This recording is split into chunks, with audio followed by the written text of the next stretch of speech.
Buenos días a todos. Damos inicio al comité al 1 de marzo del 2016. En Colombia, el gobierno a través del Ministerio de Minas anunció una nueva reducción en el precio de los combustibles. La gasolina para vehículos desciende cerca del 1.37%, es decir, equivalente a 106 pesos por galón menos, y el de la CPM se mantuvo prácticamente inalterado, lo que le interesa más a los transportadores, con una leve variación simple del 0.15%. Esto se espera que empiece a ayudar a la dinámica de inflación más adelante. Por ahora continuamos con impactos por fenómeno del Niño y depreciación del tipo de cambio. Una noticia negativa del día de ayer, aunque los medios de información aseguran que el deterioro del indicador de desempleo se debe a que más personas están buscando trabajo, lo que estamos viendo nosotros básicamente es que esa tendencia de deterioro del mes de enero estaría muy en línea con lo que han venido observando los fondos de pensiones durante el año 2015, de reducciones en las cotizaciones del empleo formal, y por tanto el deterioro del mes de enero es simplemente la confirmación de algo que ya se venía percibiendo, y por otro lado también viene amarrado a un deterioro fuerte de las expectativas de los consumidores, que se ubican en mínimos históricos para el mismo mes. La tasa de desempleo entonces urbana está en máximo de los últimos 5 años y la de desempleo nacional máximo de los últimos 2 años, con un fuerte deterioro entre diciembre y enero. Históricamente, pues, si bien es cierto, se presenta ese aumento, en esta ocasión fue más que proporcional a lo acostumbrado. Por otro lado, en el mercado de corporativos en Colombia, se está en este momento moviendo la emisión de Corbanca a 18 y 24 meses. En 18 meses será una emisión en IBR y a 24 en tasa fija. Con relación a temas corporativos, hay importantes anuncios. El primero de ellos tiene que ver con el ajuste en las reservas de Ecopetrol, algo que pues había generado mucha especulación entre los inversionistas. Básicamente el mercado estaba contemplando la posibilidad de una reducción de casi el 20 o 25% en las reservas de Ecopetrol, que estaban en el año 2014 o cerraron en el año 2014 en 2.084 millones de barriles equivalentes de petróleo. Sin embargo, con relación a este recorte, pues hubo importantes anuncios y pues la publicación no es del todo negativa. Primero, el descenso fue menor a lo esperado, del 11.3%, es decir, las reservas pasan de 2.084 a 1.849 y no a una cifra cercana a 1.500 como se había especulado. Básicamente, la caída de las reservas de Ecopetrol se explican por la caída del precio del petróleo. Recuerden que estas reservas son calculadas con base en lo que sería comercialmente explotable, y con la caída del precio del petróleo, pues obviamente la cantidad de barriles que serían rentables se reduce. Con relación a esto, pues Ecopetrol de manera independiente estableció que si solo hubiera sido por temas de petróleo, las reservas habrían caído en algo que tenía el mercado calculado, cercano al 19%, pero hubo mejoras desde el punto de vista operativo, ganancias de eficiencia, con lo que Ecopetrol incrementó las reservas en 275 millones, compensando esa caída de más de 400 millones de barriles por efecto precio. También se mejoró el número de reservas, entre comillas, se aumentó, porque a la larga lo que tuvimos fue una reducción, pero se moderó ese impacto de precios de petróleo con buenos resultados en campañas exploratorias en los campos ya conocidos de Castilla, Rubiales y Chichimene. Por lo que pues el anuncio de caída de 11.3% en las reservas de Ecopetrol en teoría no es tan negativo como se había anticipado previamente. Eso sí, hay que tener en cuenta que la vida media de las reservas, pues con este ajuste se reduce, pasando de 8.6 años, que era el último dato, a 7.4 años, por lo que, si bien es cierto el anuncio no es negativo, pues tampoco nos permite establecer una posible tendencia al alza en este momento, y muy probablemente el día de ayer, como manifestábamos, la publicación de resultados de Ecopetrol se podría estar dando o este viernes o el lunes de la próxima semana. Hay que estar pendientes en lo que llegue a decir Ecopetrol. Con relación a otros anuncios corporativos, importante, Corficolombiana, pues la Junta de Corficolombiana propuso un dividendo en efectivo de 335 pesos para este semestre de abril-septiembre, y un dividendo en acciones equivalente a 514 pesos, es decir, por cada 72.755129 acciones que se tengan, ya sea en Corficol ordinaria o preferencial, se va a recibir una nueva acción, y estas nuevas acciones pues no van a tener derecho a estos dividendos que van a estar siendo pagados entre abril y septiembre. Ya posteriormente, como es usual, a partir de octubre sí tendrían ese beneficio. Desde el lado del mercado de generación eléctrica, el día de ayer pues habíamos hablado nuevamente de lo que estaba afrontando el país con lo de Guatapé, y hoy, pues, o más bien ayer en horas de la tarde, se conocía de una nueva falla en una termoeléctrica perteneciente a Celsia, conocida pues como Flores 4. Tuvo un problema en una de las turbinas de combustión, con lo que se va a reducir la capacidad de generación de esta zona franca de Celsia de 610 megavatios a 380, es decir, son 230 menos, con lo que obviamente hay una especulación cada vez más alta de posible cortes de luz. El anterior ministro de Minas, Amílcar Acosta, hoy director de Fede Municipios, manifestó que el gobierno tiene ya que implementar un plan de acción con cortes de energía programados para, en cierta medida, evitar un racionamiento mayor más adelante. Con relación también a temas corporativos, en las últimas 24 horas se han conocido los resultados de ISA, Avianca, Grupo Argos y Éxito, algo que pues más adelante vamos a estar ampliando.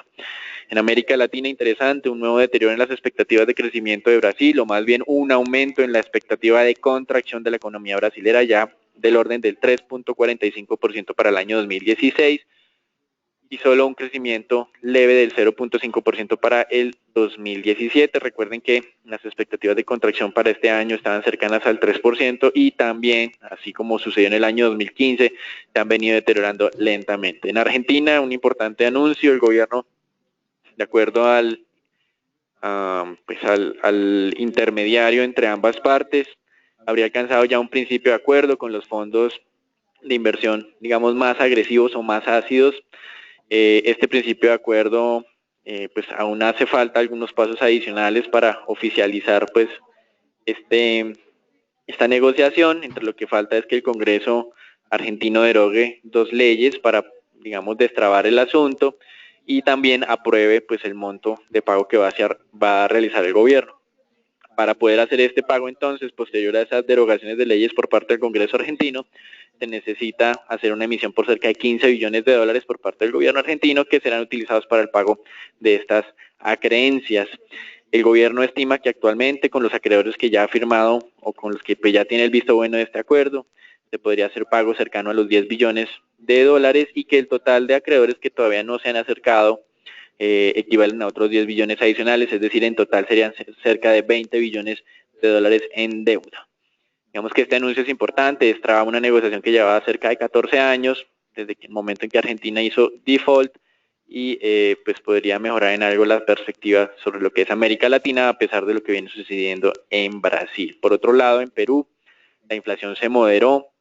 del 4.61% al 4.47%. Aparentemente se registró descensos en precios de combustibles y correcciones en precios de algunos alimentos que explican esta moderación. Esperamos este tipo de dinámica más adelante en este año, sobre todo a partir del segundo semestre, también para el caso colombiano. Por el momento mantenemos visión alcista en este indicador, con posibilidad de llegar a niveles del 8,5 hacia finales del primer semestre del año para el caso colombiano. En Estados Unidos hoy, conocido como Supermartes, teniendo en cuenta pues la elección de delegados tanto para el Partido Demócrata como para el Partido Republicano, que apoyarían a alguno de esos candidatos que están en la carrera por ser nominados a la presidencia. El primer partido de estos, el Republicano, pues tiene en este momento hasta una ventaja clara por parte de Donald Trump, que cuenta ya con 82 delegados, mientras que Cruz y Rubio tienen cada uno cerca de 18 delegados. Hoy están en juego más de 500 delegados para el Partido Republicano, con lo que se podría dar ya un impulso muy claro a las intenciones de Donald Trump para ser nominado por parte de este partido. Y en el Demócrata pues tenemos a la anterior primera dama y también senadora Hillary Clinton como la más opcionada para obtener esa nominación. Con relación a datos macro, el día de ayer se tuvo la publicación de ventas pendientes de vivienda. Después de buenos datos económicos en Estados Unidos, hemos vuelto a caer con un dato levemente en contracción. Las ventas de viviendas de enero cayeron 2,5%, el mercado esperaba un avance del 0.5%, y esto en cierta medida también explicó las ganancias del día de ayer de los mercados de renta fija, en el caso estadounidense. En Europa y en Asia, el día de hoy se han venido publicando datos de PMI manufacturero, ya los oficiales para el mes de febrero, con resultados negativos. Para el caso europeo, el PMI de febrero descendió a 51,2, 1.2 desde 52.3, es el nivel más bajo del último año, aunque el mercado estaba esperando una contracción incluso superior. Por otro lado, en China el PMI manufacturero cayó por séptimo mes consecutivo a 48 unidades. Recuerden que esas lecturas de estos indicadores por debajo de 50 significan contracción, es decir que en China la contracción del sector se aceleró y básicamente se explica por despidos ya más importantes en lo que son las pequeñas empresas.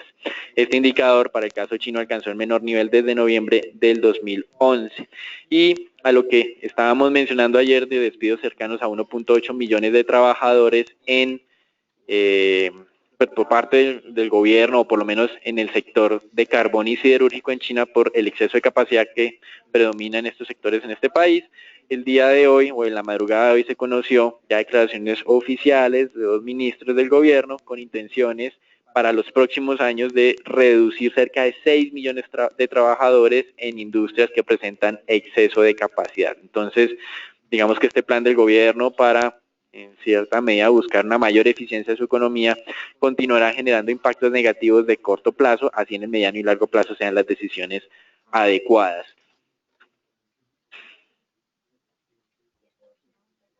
Con relación a las cifras que tenemos esperadas para el día de hoy en los Estados Unidos, así como en el mundo, se esperan los PMIs, con lecturas tampoco que sean muy optimistas. De todas maneras, el mercado cree que se va a mantener en terreno expansivo, aunque en niveles bajos de 51.2. Más adelante, hacia las 10 de la mañana, se espera la publicación del ISM manufacturero. Sería el tercer mes consecutivo en contracción, o por lo menos que sugiere este índice que estaría en contracción en el sector manufacturero. Recuerden que en Estados Unidos el fortalecimiento del dólar ha afectado de manera importante los sectores transables. También ya para mañana el mercado empieza a prepararse con relación a las cifras de empleo en Estados Unidos, inicialmente con la publicación del indicador privado, conocido como ADP. Las expectativas siguen siendo muy optimistas, cerca de los 190,000, llevamos cerca de 6 meses hablando acerca de que ese nivel de generación de empleo en Estados Unidos parece excesivamente alto y más adelante podría generar problemas de inflación, algo que en este momento está descartado por los participantes de mercado, pero que nosotros estamos viendo en el mediano plazo como un riesgo latente. Y también mañana publicación del Beige Book, que será importantísimo para la reunión de mediados de marzo de la Reserva Federal. Esta publicación nos estaría dando como una visión general de lo que ha venido ocurriendo en la economía estadounidense en las últimas semanas y será el reporte o uno de los reportes base que tendrá en cuenta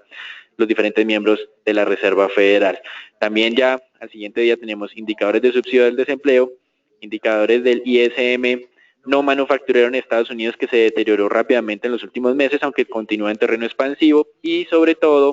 el día viernes comienza la parte más fuerte de publicación de datos en Estados Unidos con datos del mercado laboral. Tasa de desempleo se espera se mantenga estable en el 4.9% y generación de empleo se mantiene todavía muy alta en niveles cercanos a los 180,000 puestos de trabajo, cuando el último mes estuvo cercanos a los 150,000. En Colombia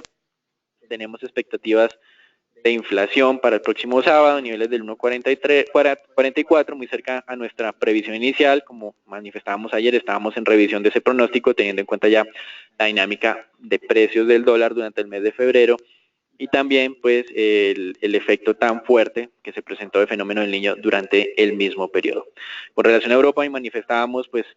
esa lectura del PMI manufacturero en 51.2, la versión preliminar estuvo en 51, el mercado había adoptado ese dato como mejor pronóstico. Sin embargo, pues esto no quiere decir que sea una buena cifra. Frente al mes de enero pues hubo un deterioro, como manifestábamos previamente, y esto podría estar concluyendo que la recuperación de la economía europea se podría estar moderando en este momento. Entonces, en cierta medida todavía no se ve un escenario recesivo como algunos inversionistas han venido temiendo, pero sí pues ha habido indicadores económicos o de tipo económico que están mostrando moderación.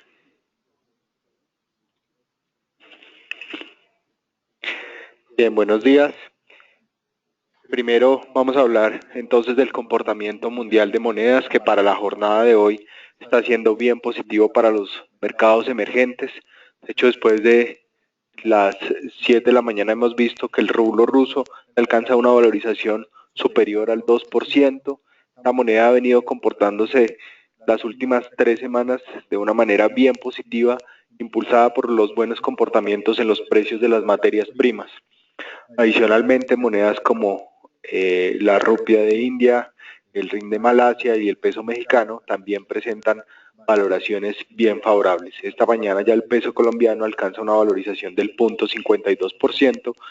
siendo la sexta moneda con mayor valoración de la jornada. Se destaca también que el dólar gana levemente algo de terreno frente a las principales monedas o las divisas de países desarrollados, donde el euro está perdiendo algo de valor esta mañana frente al dólar, siendo una de las monedas que más pierde. El yen japonés, si ustedes recordarán que había venido siendo una moneda de refugio bien importante durante las últimas semanas, también está perdiendo algo de terreno en esta madrugada, pero de manera general estamos entonces observando un comportamiento bien favorable en las monedas emergentes, impulsadas, reitero, por esa recuperación tan importante en el precio de los commodities. En la última semana hemos visto cómo el dólar canadiense y el rublo ruso han sido las dos monedas con mayores valorizaciones de los últimos 5 días, con ganancias superiores al 2%. Lo que tiene que ver con el peso colombiano, pues hemos venido analizando ya durante varias jornadas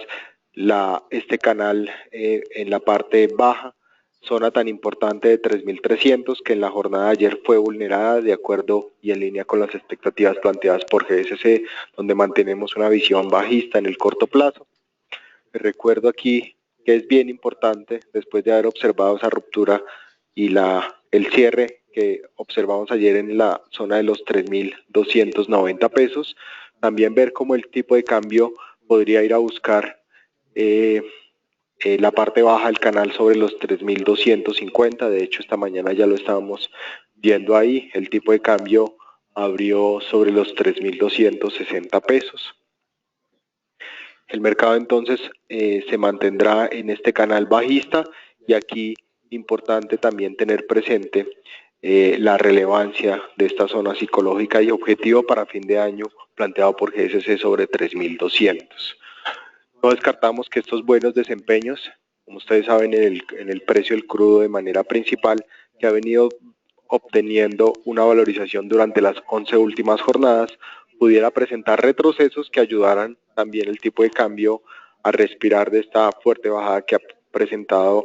durante el mes de febrero, y pudiéramos entonces también ver una búsqueda en la parte superior del canal sobre los 3.320, 3.300. De todas maneras, esta tendencia de corto plazo sí está muy en línea con lo que está ocurriendo con el resto de países emergentes.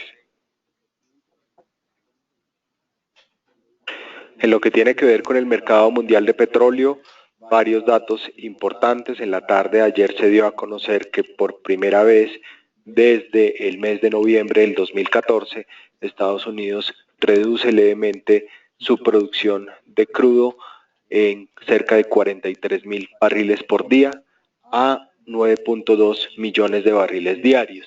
Este dato pues estaría o habría motivado las primeras compras en la jornada o al cierre de la jornada anterior, nuevamente en el WTI, y más adelante pues se dio a conocer la producción total de la OPEP o los datos previos de la producción total de la OPEP para el mes de febrero, que podrían indicar también una reducción de estos países a cerca de 32.3 millones de barriles, que son los datos previos no confirmados, pero sí están mostrando, vuelvo y reitero, una reducción por lo menos frente al mes anterior en lo que tiene que ver con producción. Más importante o más relevante en esta diapositiva, tener presente que en lo que tiene que ver con la producción de Arabia Saudita, que como les recuerdo es uno de los mayores productores de crudo a nivel mundial y representa cerca del 31% de la producción total de la OPEP, podría haber reflejado un número de cerca de 10.200.000 barriles. Y les recuerdo que el dato de enero de este país también se ubicó sobre estos mismos 10.2 millones de barriles. En pocas palabras, estaría indicando este número que efectivamente Arabia Saudita estaría cumpliendo por lo menos con la congelación o con la intención de congelar su producción en los próximos meses. El dato final entonces de la OPEP, que ya lo estamos viendo aquí calculado por Bloomberg, se redujo en cerca de 79 millones de barriles a 33.06 millones de barriles para el mes de febrero. Importante también tener presente que estos países en ningún momento han manifestado ninguna intención de reducir su cuota de producción y que el único temor que tenemos frente a una potencial mayor oferta tiene que ver con Irán, y a la fecha se estima que podría aumentar su producción en cerca o hacia 3.5 millones de barriles. La producción de Irán para el mes de febrero fue de 3 millones de barriles. El precio del crudo entonces se mantiene sobre este canal alcista de corto plazo, respetando aquí dos puntos importantes. Primero, la media móvil de los últimos 50 días sobre $32 el barril, y también respetando el soporte de largo plazo sobre los $26 el barril. De todas maneras, reitero que nuestra expectativa y lo que esperaríamos para tener una mejor visión y comportamiento de largo plazo es que el precio del crudo se mantenga oscilando sobre este rango. Por esta razón no descartamos entonces cualquier corrección a la baja en el corto plazo.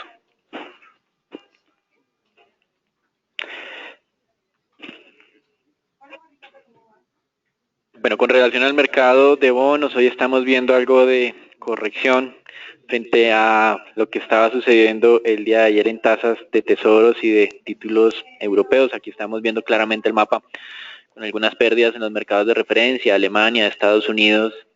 y Francia, Reino Unido. El día de ayer se conoció un estudio de Standard & Poor's en los que ellos consideraban que el peso de la deuda frente al PIB iba a continuar a incrementarse durante el año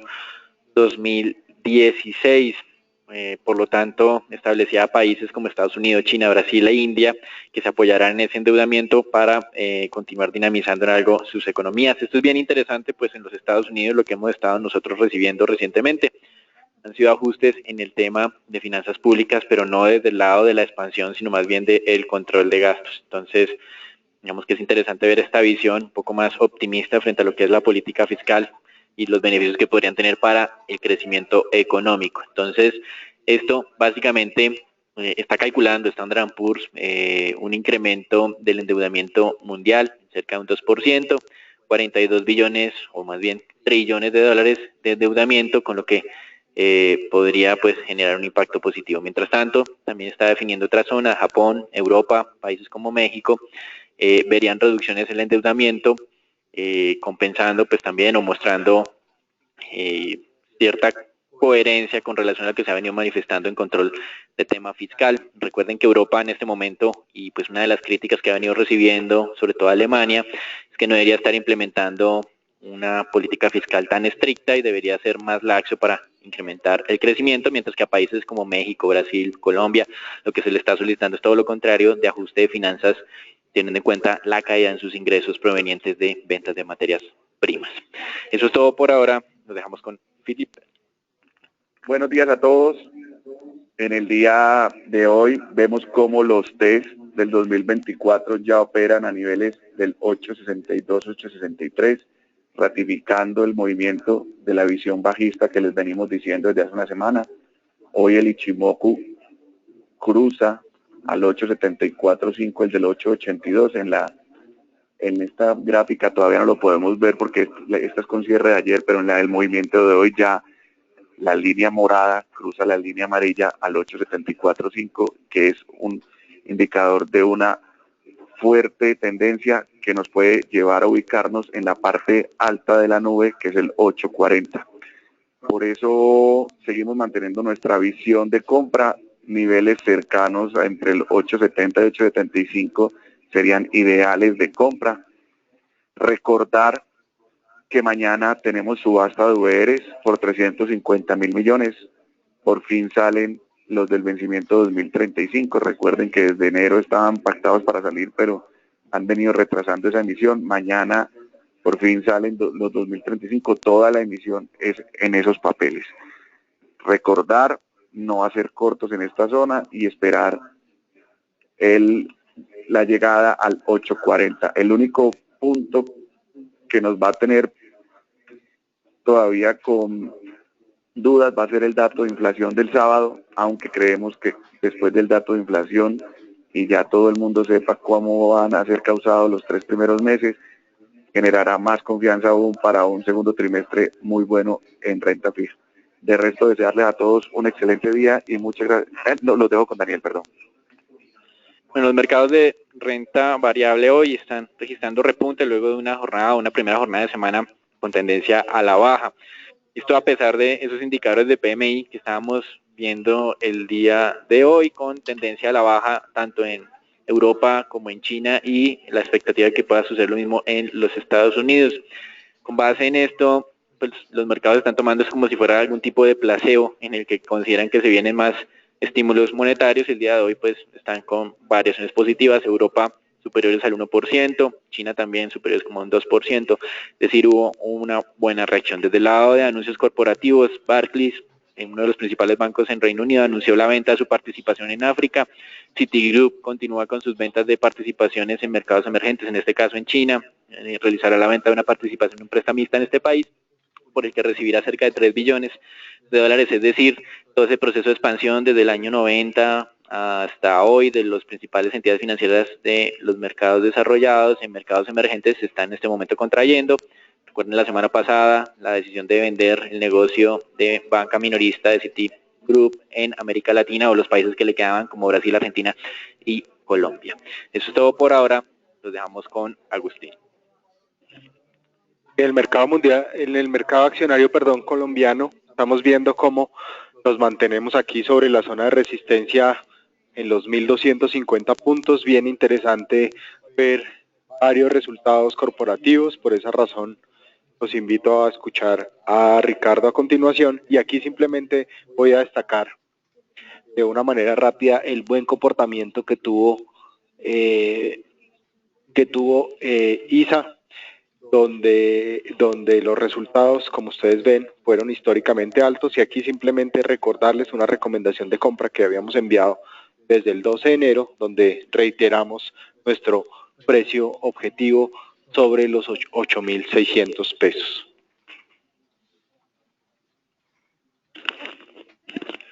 Buenos días para hoy. En la jornada de hoy tenemos entregas de resultados por parte de 3 emisores. Ya el día de ayer expusimos lo que fue Grupo Argos con nuestro equipo comercial y posteriormente ustedes podrán encontrar en lo que es el PDF más no esta presentación lo que son los resultados de Grupo Argos. Bueno, iniciando con la jornada de entrega de resultados, tenemos aquí primero lo que son los resultados de Avianca, los cuales sorprenden de manera bastante negativa, digamos, al mercado en general. Iniciamos entonces observando, primero que todo, una caída significativa en sus ingresos trimestrales para el último trimestre del 2015, los cuales caen un 14,1%, afectados principalmente por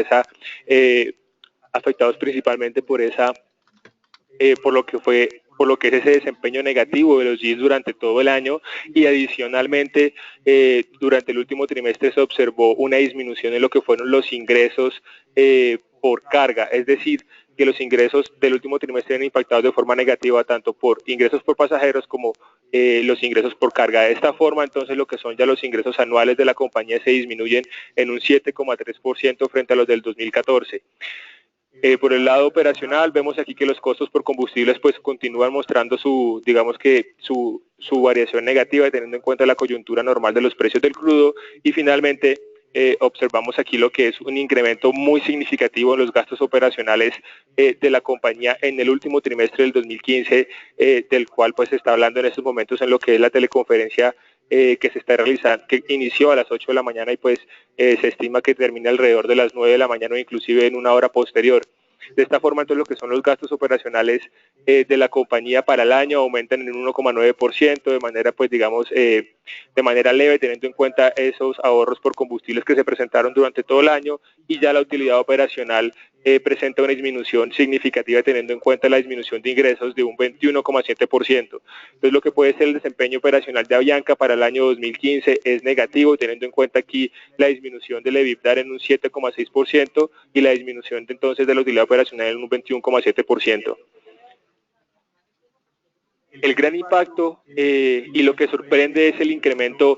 drástico que presentan los gastos no operacionales netos durante el último trimestre del 2015, los cuales se incrementan en más de un 1000%, algo pues que lleva a lo que son los gastos no operacionales de la compañía anuales a registrar un incremento del 225%, lo cual pues impacta de manera bastante significativa y borra todo esfuerzo operacional que realizó la compañía para presentar unos resultados netos positivos. De esta forma, entonces, lo que es la utilidad antes de impuestos cierra con pérdida, mostrando una pérdida superior a los 108 millones de dólares y inclusive acá, después de descontar lo que son impuestos e interés minoritarios, la utilidad neta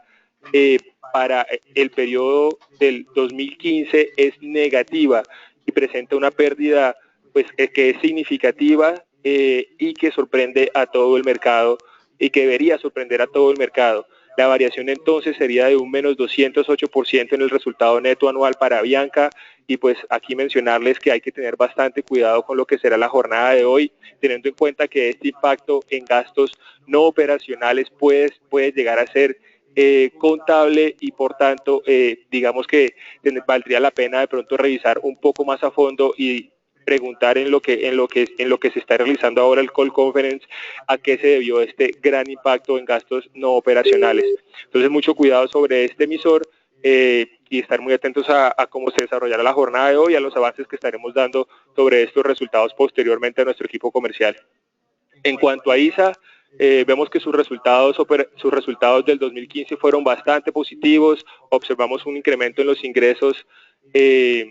ingresos anuales, vemos que los ingresos anuales se incrementan en un 30,5%, sus ingresos anuales para lo que es el último trimestre del 2015 presentó pues la variación que acabo de mencionar y los ingresos presentan un incremento del 25%. En general, ISA presenta un muy buen comportamiento, ingresos se incrementan más de lo que se incrementan los costos en varios trimestres. Sin embargo, en el último trimestre lo que son los costos operacionales presentan un incremento bastante significativo teniendo en cuenta datos puntuales. Vemos aquí que en lo que es el desempeño no operacional los gastos financieros aumentan ya de manera un poco más moderada, un 20% para el 2015 frente al 2014, por un mayor gasto derivado del efecto de las variables macroeconómicas a las que están indexadas la deuda de la compañía. En cuanto a lo que es sus impuestos, vemos que el incremento de los impuestos suben en un 17% en el 2015 frente al 2014, teniendo en cuenta acá los mayores gastos de impuestos en Colombia por lo que es la sobretasa del CRE,